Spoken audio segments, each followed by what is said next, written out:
Prologue.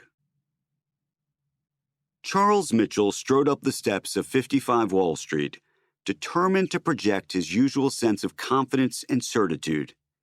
It had been a crushing afternoon. As he returned to the office, he knew that the eyes of Wall Street were on him.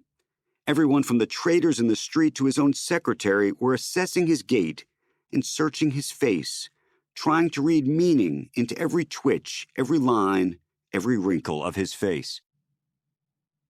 In his gray three-piece suit, shoulders back, Mitchell kept up his smile as he passed through the glass-domed central hall of his National City Bank. With its 83-foot ceiling and two solid bronze doors protecting a safe weighing some 300 tons, the bank was the largest in the country.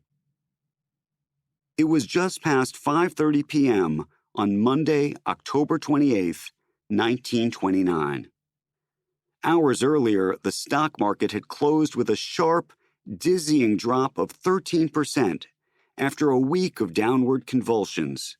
Today was by far the greatest fall. The darkening downtown streets still teemed with anxious brokers in their fedoras and flat caps, messenger boys and switchboard girls, all gossiping and speculating about the collapse. What caused the fall? How much further might it go tomorrow? Would the markets even open? As Mitchell made his way to his office, the teller windows he passed reflected the wary puffiness under his eyes and his disheveled, graying eyebrows. He collapsed into the chair behind his mahogany desk. The room was furnished with the high formality befitting an 18th century statesman. Antique wood chairs, a grandfather clock that stood against the cream-white woodwork flanked by portraits of George Washington, orchestrating the newly independent nation with the purpose and resolve that Mitchell sought to emulate in his own life. The athletic 52-year-old bank chairman, an unusually optimistic man whom the press called Sunshine Charlie, had spent the afternoon in emergency meetings at the Federal Reserve Bank of New York, puzzling over how to calm the market. It was a moment for which a self-consciously great man like Mitchell should have been utterly prepared. He had the experience, the stature, the steely nerves necessary to steer Wall Street through these tough times. Yet he felt exposed, vulnerable. But he didn't have time to consider his emotional state. He walked upstairs to confer with Hugh Baker, who ran National City's stock trading unit.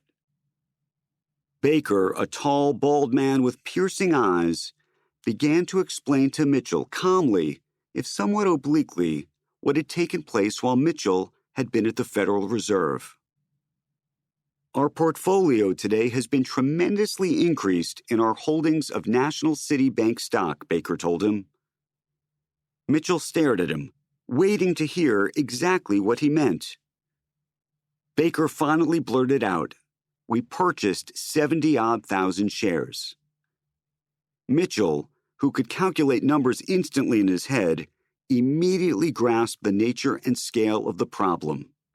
That is unbelievable, he thought.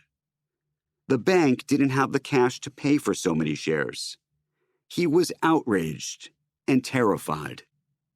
Everything he had built was suddenly at grave risk of collapse. Barely a month earlier, Mitchell had been on the top of the world.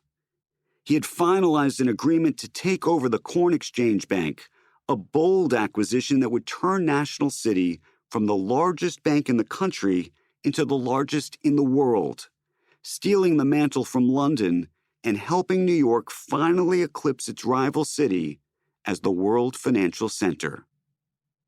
This was history in the making, an overthrow of the established order, the kind of gambit that made Mitchell a king among men. But to pull off the deal, Mitchell had made a big and risky bet on the strength of his own stock. Corn Exchange shareholders could take $360 in cash for each of their shares, or 4/5 of a share in National City Bank.